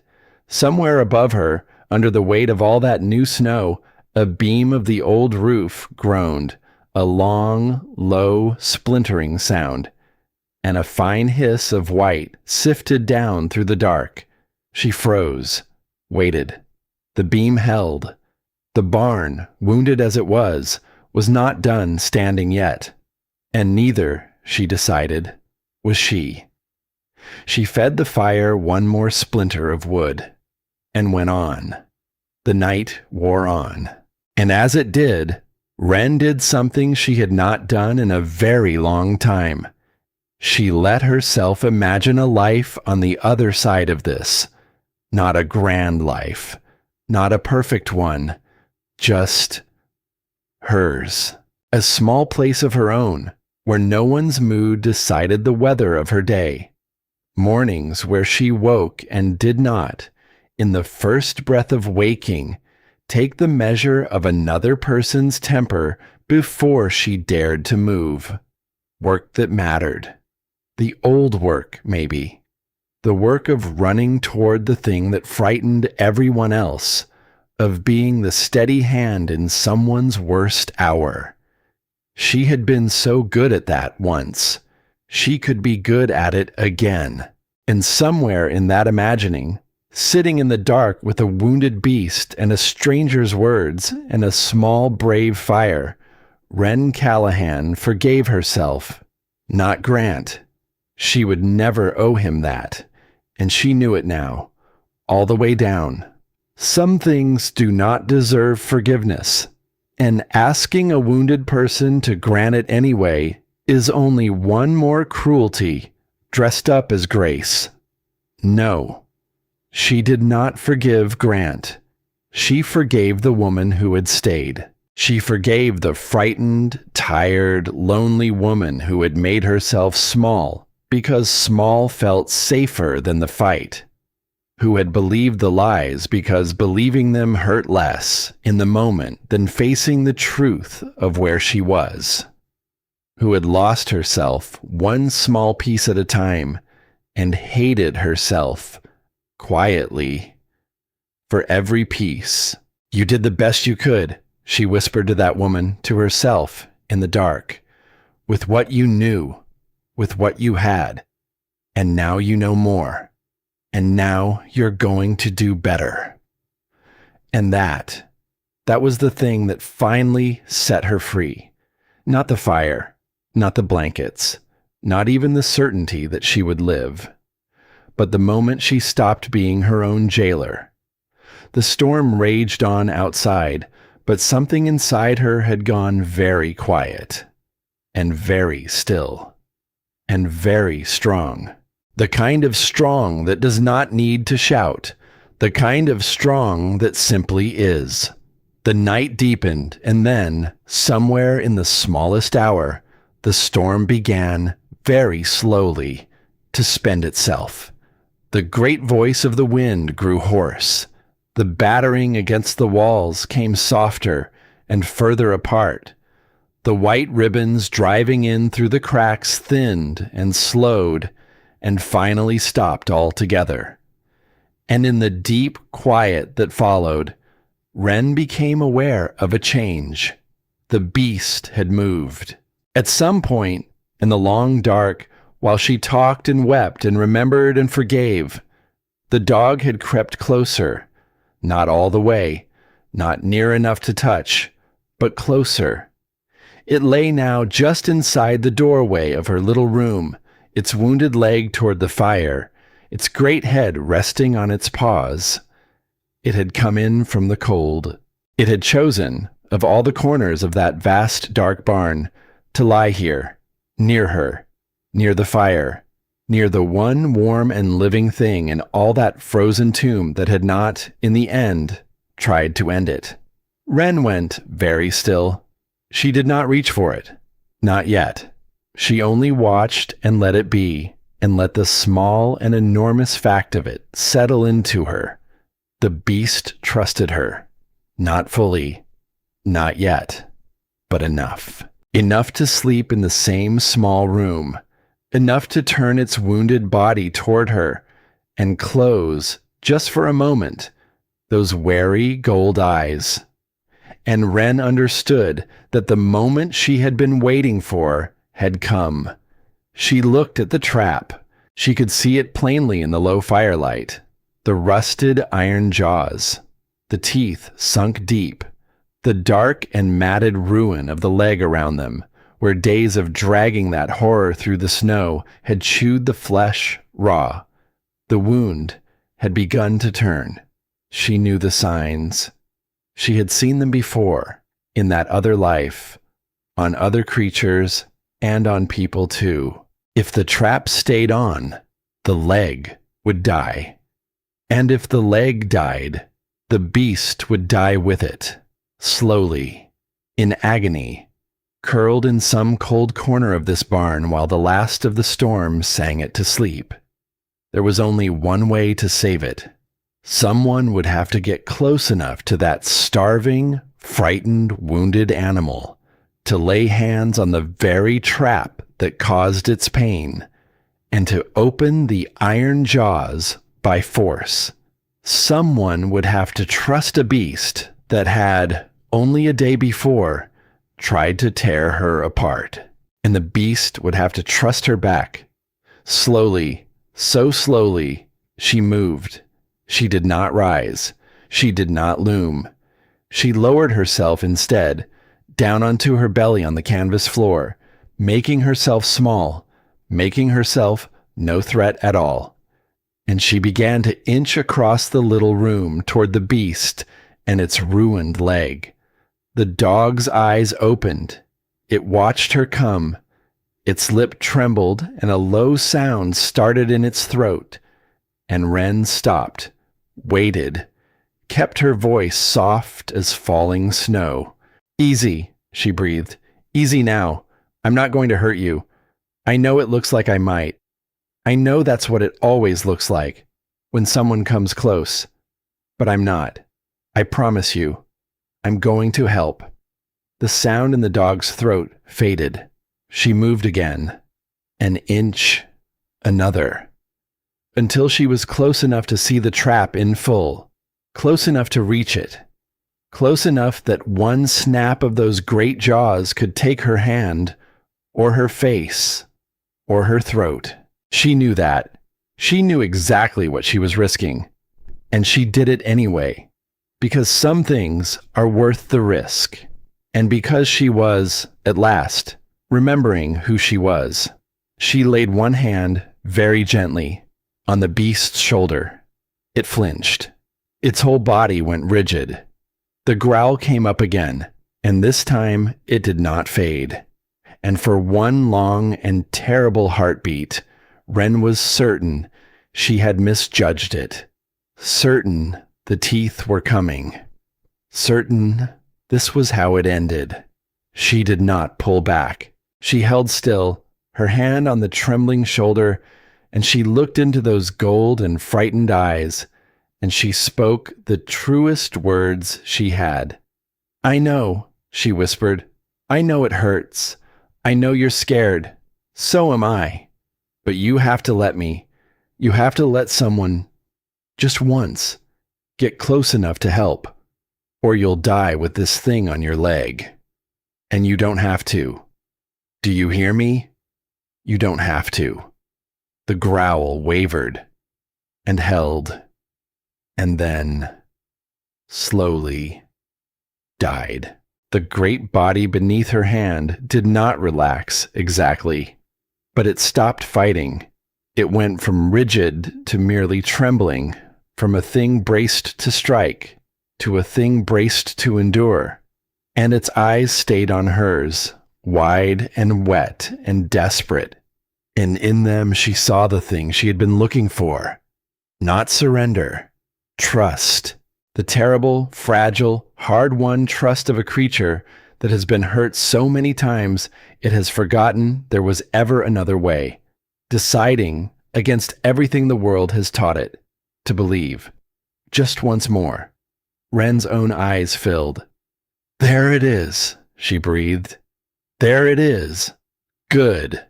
Good boy. Good." And with her free hand, moving slow and sure, she reached down to the rusted jaws of the trap. It would not be easy. The mechanism was old and stiff and cruel, and it had held its grip through days of the beast's thrashing. It would take strength, leverage, nerve, every bit of the steady skill she had once carried in these two hands. In that other life, she was only now reclaiming. It would take, most of all, a beast that would hold still through the pain of it. That would trust her not to be the thing that finally destroyed it. She found the two cold arms of the trap where they had to be pressed. She set her weight against them, and she pushed. The iron fought her. God, it fought her. Her arms shook. Her breath tore. The rust bit into her palms, and the cold metal seemed to leach the last of the warmth from her hands. And for a long and desperate moment, nothing moved at all. The beast whimpered. Its leg jerked, but it held. It held. "Almost," she gasped. "Almost. Stay with me. Stay with me." She threw everything she had into it. Every ounce of the strength she had thought was gone. Every scrap of the woman she used to be, and every hard new thing these 2 nights had forged in her. She pushed until the world went red at the edges, until her whole body screamed, until she was certain her arms would give before the iron did. And then, with a groan of ancient metal, the jaws opened, just enough. The beast tore its leg free with a yelp and scrambled back, and the trap snapped shut on empty air with a clang that echoed through the vast dark barn. And Wren fell back onto the canvas, her arms burning, her hands bleeding, her chest heaving. And she began, softly, to laugh. Because it was done. Because the beast was free. Because she had reached into the very thing that caused all that pain, and she had opened it with her own 2 hands, and no locked door, and no cruel man, and no killing cold had been able to stop her. The dog stood a little apart, trembling, favoring the ruined leg, staring at her across the small room with those wide gold eyes. It did not run. It did not lunge. It only stood and stared and breathed. And then, slowly, it limped forward. And it lay down, not across the room, not near the door, beside her, close enough to touch. Its great wounded body pressed to her side, its heavy head coming to rest at last against her hip. A long, shuddering breath went out of it. And the wary gold eyes, for the first time in the whole long night, drifted closed. Wren sat very still, afraid to break it. Then, gently, she laid her bleeding hand on the beast's head, and the beast let her. Outside, the last of the storm sighed itself away into silence. The wind died, the snow settled, and a great and holy stillness came down over the mountain. The kind of quiet that only comes after a very long and terrible noise. Inside the little room, the fire burned low and warm, and two creatures the world had thrown away lay pressed together in the dark, breathing slow, keeping each other alive. No longer enemies, no longer strangers, no longer alone. Wren looked down at the sleeping beast. "We made it," she whispered. "You and me. We made it through the night." She did not yet know that the morning would bring machines clawing up the mountain, and a stranger's ruined truck, and a world that believed her dead. She did not know that the hardest test was still ahead of her, out there in the gray and waking light. She knew only this: the storm was over. She was still alive, and she was no longer, in any way that mattered, the woman who had been locked out to die. She had walked into that barn, a thing that had been thrown away. She would walk out of it something else entirely, something that had reached into the dark and the pain and the fear, and chosen, against all of it, to heal. Morning came, and this time it brought light. Real light, not the thin gray ghost of the storm days, but a clean and blinding white that poured in through every crack and wound in the old barn's body, throwing bright bars across the dirt floor. The storm was over. The world outside had gone utterly still.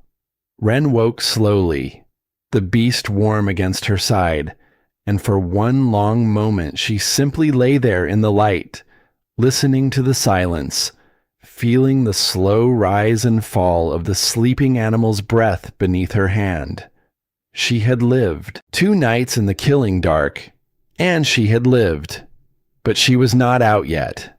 She sat up carefully, so as not to wake the dog, and took stock of her small kingdom in the honest light of day. Her hands were a ruin. Her body ached in every joint. Her stomach had gone past hunger into a hollow, distant ache, and the great sliding doors, she knew, were buried under a mountain of new snow, deeper now than ever. She was still sealed inside this rotting tomb, but she had a flare and a clear sky to send it into. That was the plan she'd made in the long dark hours. When the storm broke and the sky opened, she would send up the signal and pray there was someone left in all that white world to see it. She checked her small treasures one last time: the flare and the trap, the one she had set the night before, in the long dark hours when sleep would not come. She had primed its jaws then, and buried them under loose hay in the center of the floor, and poured a wide dark ring of fuel around it. A plan laid down in the dark for a danger she could not yet name, that heavy sound in the storm. The second thing she had told herself was only the wind. She had only hoped she would never need it. And then, as she worked, she heard it. A sound, faint at first, far off. A low mechanical whine, rising and falling, threading through the still and frozen air. Machines, coming up the mountain. Wren's heart leapt into her throat. She scrambled toward the wall, toward the gaps in the old wood, and pressed her eye to a crack. And there, far down the white slope, she saw them. Small dark shapes moving against the snow. 2 of them. 3. Machines that screamed across the drifts, drawing closer, closer, following the long buried road toward the empty cabin above. They were looking for something. They were looking, she understood, with a jolt. For her, she did not know how. She did not know that a stranger had found a ruined truck at the bottom of the road and a bag on the seat beside a broken man. She did not know that the world believed her dead and had come not to save her, but to carry her body home. She knew only that help was near, and that she had to reach it before it passed her by. She grabbed the flare and turned toward the buried doors.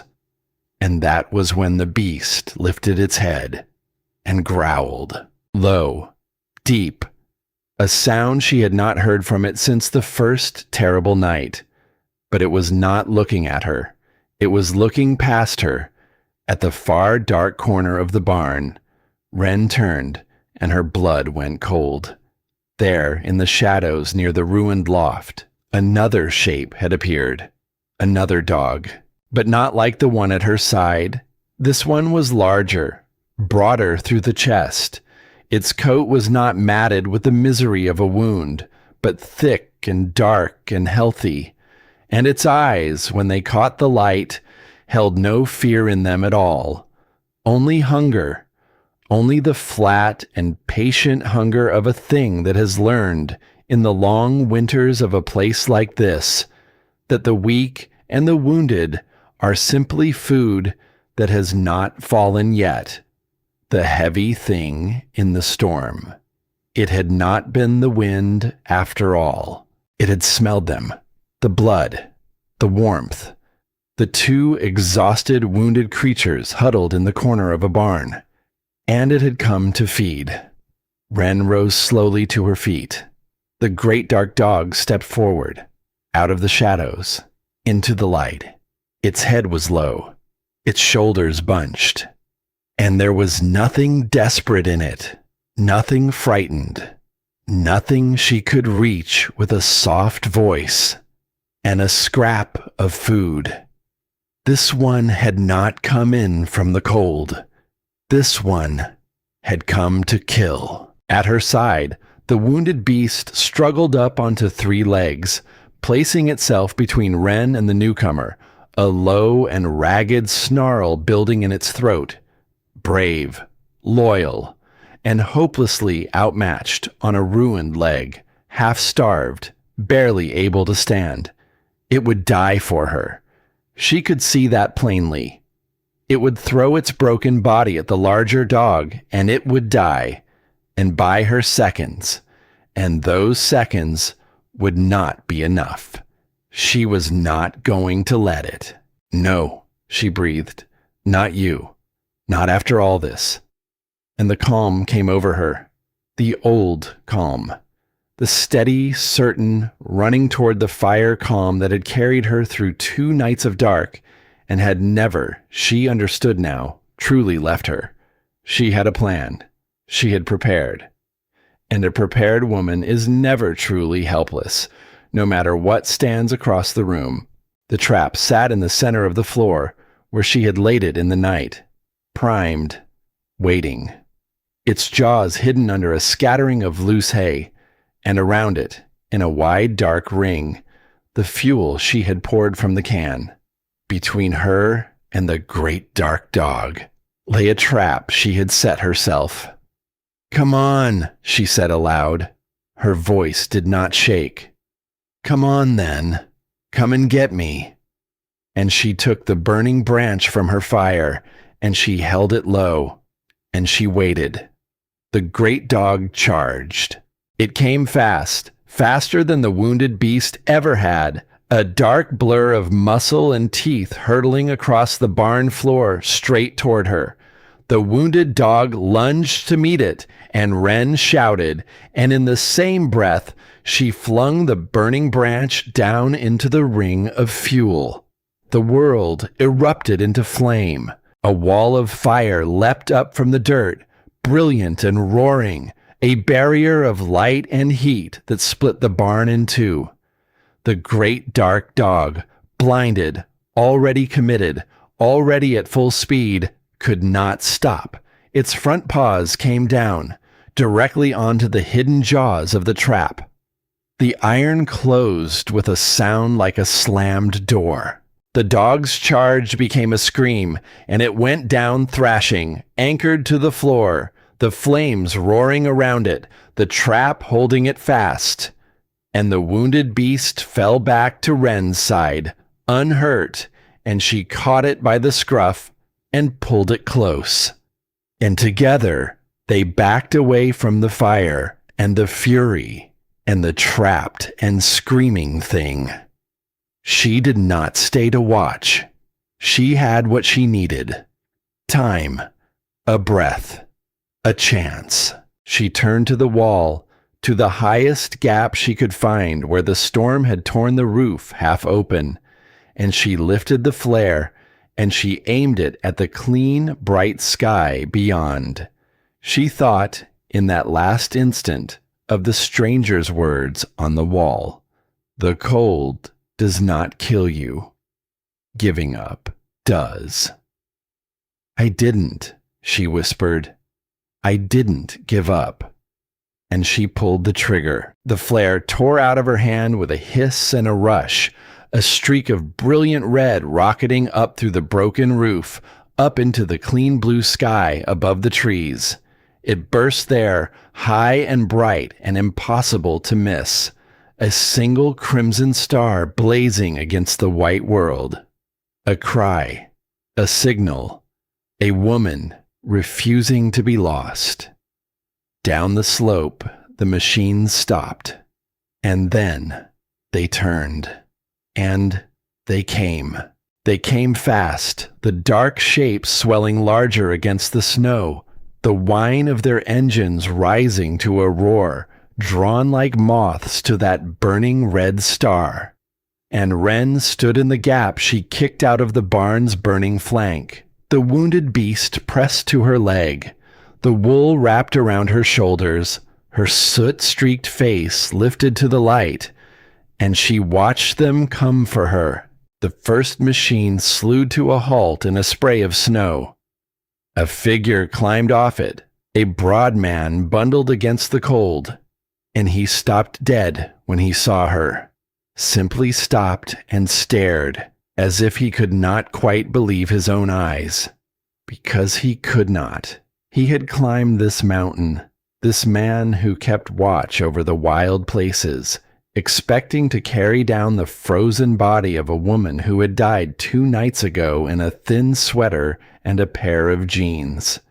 And instead, here she stood, alive, on her feet, wrapped in wool she had salvaged, warmed by a fire she had built, a wounded dog standing guard at her side, and a barn burning behind her, and a spent flare still smoking in her hand. She did not look like a victim. She did not look like a thing that had been rescued. She looked like a woman who had walked into the dark and wrestled it and won. The man's voice failed him. He tried again. Ma'am, you're alive. I am, Wren said, and that was all. They wrapped her in warmer things. They gave her water and something to eat, and they marveled, quietly, at the strange fortress she had built inside the barn, at the trap and the fire, and the wounded dog that would not leave her side. And in time, as the machines carried her back down the long white slope toward the world of the living, the man who kept watch over the wild places told her what she did not know. He told her about the truck at the bottom of the road. He told her about the man they had pulled from the wreckage, broken but alive, airlifted away 2 nights ago, into the gray. Grant.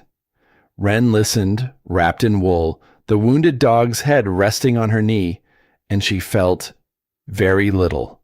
Not triumph, not grief, not even, to her own quiet surprise, much anger anymore.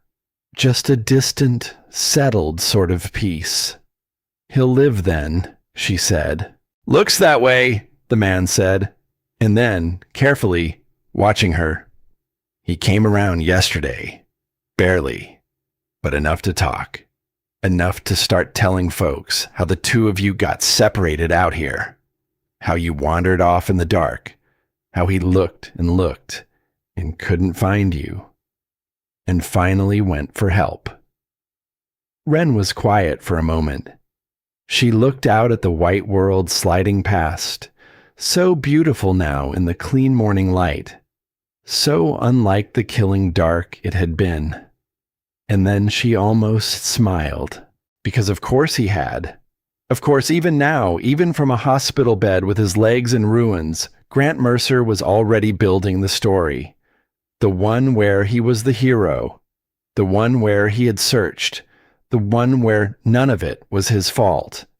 The old Wren would have been afraid of that story. The old Wren would have wondered who would believe her over him, would have shrunk, would have started even now to doubt her own memory of the door and the lock and the taillights vanishing into the white. But the old Wren had stayed behind in that barn. The woman who came down the mountain was someone else. "That's not what happened," she said, simply, calmly, with the quiet certainty of a woman who no longer needed anyone's permission to know her own truth. "He locked me out, in the storm, and then he drove away, and left me to die." The man looked at her a long moment, and then he nodded, slow. "I believe you," he said, "for what it's worth. The door of that cabin was locked from the inside. Your things were all still in there, and there was only one set of footprints leaving that porch." "Yes," Wren said. "There was. His story won't hold." "No," she agreed. "It won't." And she found she did not need it to hold or not hold, did not need the world to punish him or believe her or take her side. She knew what had happened. She knew it in her bones, in her ruined hands, in the deep and quiet place where she had finally, in the dark, forgiven the woman she used to be. Let him tell his stories. She was done being a character in them. She was going to tell her own. The months that followed were not simple. Healing rarely is. There were the slow weeks of her body mending, the raw hands, the frost-bitten toes she was fortunate not to lose. There were the harder weeks after, the ones that come when the danger is over and the mind finally has room to feel everything it could not afford to feel in the moment. There were nights she woke with her heart pounding, certain she heard a deadbolt turning in the dark. But there were other nights, too. Nights she woke to find a great warm weight sprawled across the foot of her bed, and a heavy head lifting to check on her, and two gold eyes gleaming softly in the dark, watching over her the way she had once watched over it. Because the wounded beast had come home with her. Of course it had. They had saved each other in that barn. You do not walk away from a thing like that. Its leg had healed crooked, and it would always favor it, always carry the memory of the trap and the way it moved. But it ran again. It played again, and it never, ever let her out of its sight for long. She named it after the thing that had brought them together, and nearly taken them both. She named it Smoke. And in time, when the worst of the healing was behind her, Wren did a thing that surprised the few people who had come to know her story. She went back, not to the cabin, never to the cabin, but to the barn. She stood in the melting spring light, where 2 nights of winter had nearly ended her, and she looked at the rotting walls, the sagging roof, the little tack room where she had built her fire, and wept her tears, and set a wounded creature free. And she did not see a grave. She saw a place where a woman had been reborn. She bought it, the barn and the wild land around it. It cost less than one might think, a ruin like that, in a place like that. And slowly, over seasons, with her own two hands, and the help of a few who understood, she began to make it into something. Not a home exactly, a refuge, a place where those who found themselves out in the cold, thrown away by a world that had no more use for them, might come and find a fire already burning, and a roof mended over their heads, and someone who understood in her bones what it was to be left in the dark. The old work in a new shape. She was, once again, the steady hand in someone's worst hour. The one who stayed when others ran. The one who reached in. And on the wall of the little tack room, where a stranger's words had once kept her alive through the longest night of her life, Wren left something of her own. She did not carve over the old words. She would never do that. They stayed exactly where they were, deep in the wood, watching over the room the way they had watched over her. The cold does not kill you. Giving up does. But beneath them, in her own slow and deliberate hand, she carved a second line for the next lost soul who might stumble in out of the storm, for whoever came after. And you are not as alone as you feel. Then she stepped back, and she looked at the two lines together, old and new, one hand and then another across all the silent years. And smoke pressed warm against her leg. And through the open door, the spring light poured in, gold and gentle, across the floor where she had once lain freezing in the dark. Wren Callahan had walked into that barn, a woman who had been thrown away. She walked out of it and kept walking into a life that was finally, wholly, unshakably her own. Not because the cold had spared her, but because in the deepest dark, with everything stripped away, she had remembered who she was, and she had refused, ever again, to let anyone tell her she was small.